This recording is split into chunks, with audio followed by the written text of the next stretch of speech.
Mr. Speaker, I stand before you today representing the 50,000 service-disabled veterans in the state of New Jersey who desperately need your help.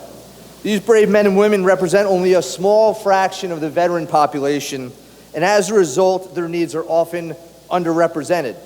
Today, you have the opportunity to help them, and I hope you do the right thing.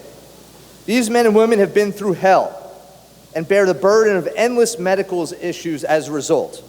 Our federal government has recognized their need for help and provides them with a stipend based on their disability rating. Unfortunately, that stipend is the same, identical, no matter where you live in the United States.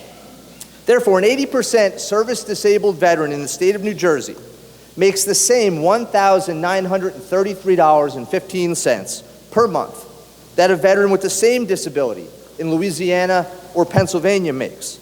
The difference is that in New Jersey, half of that money is eaten up by our highest in the nation property taxes, whereas only 5% of it is in Louisiana or 10% of it in Pennsylvania.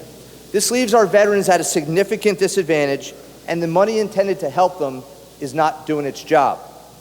Mr. Speaker, 12 years ago, in your first year in the Assembly, you introduced a bill that would fix this issue. The bill would take an existing program that gives 100% disabled veterans an exemption on their property taxes and would apply that exemption to people based on their service disability rating. Using that example, that same veteran from before who had an 80% service disabled veteran would get an 80% exemption from their property taxes and therefore only pay 20%. That would change the math enough to make the net effect of the property tax burden equal to living in Louisiana and better than living in Pennsylvania and 45 other states. It would legitimately fix the issue for good. That bill, your bill, was reintroduced by you, Mr. Speaker, until 2019. Assemblywoman Cleopatra Tucker became the chairwoman of the Military and Veterans Affairs Committee in 2014, and in that year joined as a prime sponsor of this same piece of legislation. In all that time, the bill has never been heard in a committee. From 2018 to 2019, Mr. Speaker, you were the prime sponsor and the Speaker of this House, and Cleopatra Tucker was the prime sponsor and the chair of the Military and Veterans Affairs Committee. Yet this bill has still never been given the courtesy of a hearing. I took this bill in 2020 and I refined it to make it even better. I put a cap on the annual benefit of $10,000 per year to make the bill more affordable.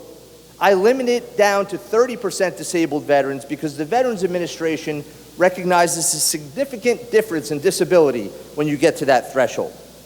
I protected the surviving spouse benefit for 100% service-disabled veterans. And I also included a provision that would treat veterans who were rated at less than 100% but deemed unemployable to be treated the same as a 100% disabled veteran in terms of state benefits.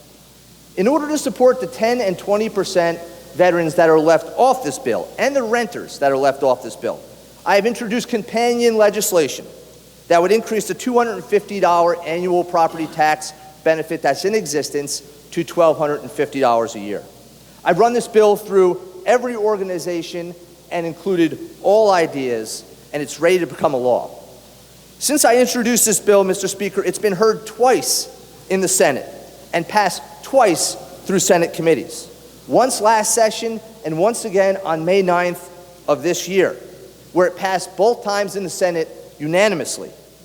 It can move, if we pass this bill here today, it can move from here to the Senate floor and to the governor's desk, and it's ready for the governor to sign and become a law. Mr. Speaker, this bill requires 41 votes here today to move it out of committee and onto the floor for a vote. It has 52 sponsors, 20 of which are Democrats. It's not a matter of people thinking this is a good idea. It's a matter of this chamber on this day having the intestinal fortitude to do what's right. The last time I moved this bill, the chairwoman said it wasn't time to move it because she had another bill that she was considering. On that day, you voted down my motion to bring to the floor based on the chairwoman's commitment to try and move her legislation.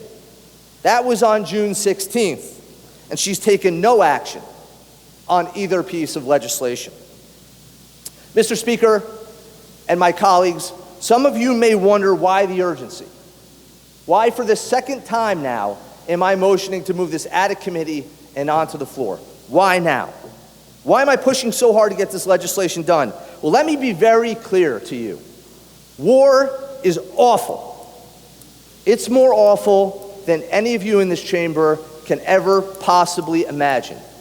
And I pray that the curtain is never pulled back again so that you can see what truly happens in war. But war will happen again.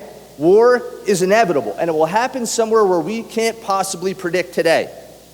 But today, the nation loves veterans, and it's popular to do good things for veterans. But that was not always the case, as our Vietnam veterans know so well, and that will not always be the case in the future.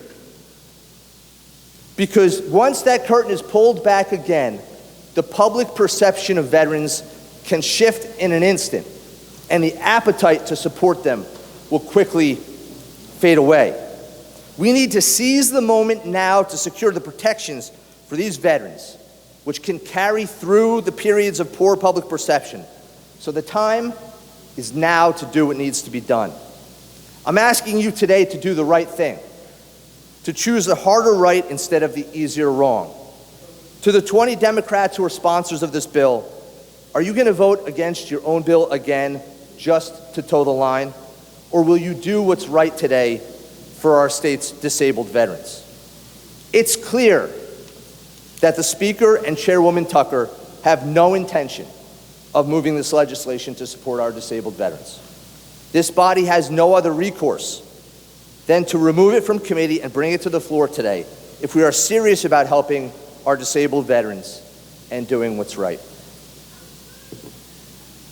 Mr. Speaker, giving 24 hours notice as permitted by Rule 1023, which allows me to make this motion twice per year to relieve this bill, Assembly Bill 888, from committee.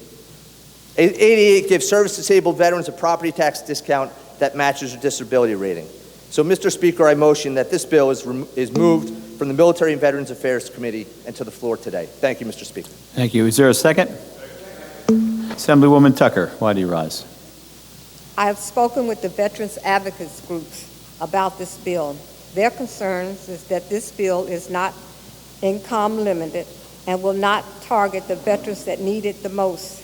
There's also concern about this bill costing over $600 million and does not include provisions to help the disabled veteran renters.